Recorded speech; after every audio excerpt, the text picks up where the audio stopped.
একসময়ের খরস্রোতা ও প্রশস্ত গোমতী নদী বর্তমানে খালে পরিণত হয়েছে, সংকীর্ণ হয়ে গেছে দুই পাশ।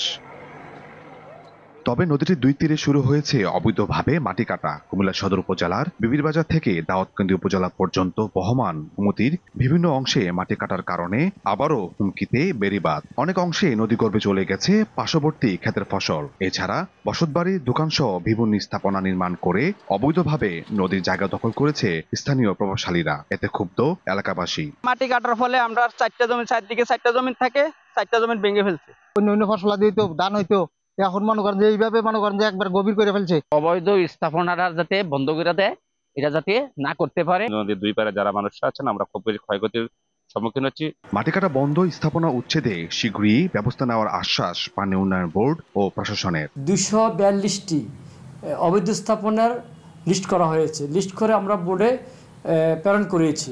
পরবর্তী সিদ্ধান্ত আসার পর কুমিল্লা জেলা প্রশাসক মহোদয়ের প্রশাসন সহ আমরা উচ্ছেদ কার্যক্রম শুরু করব।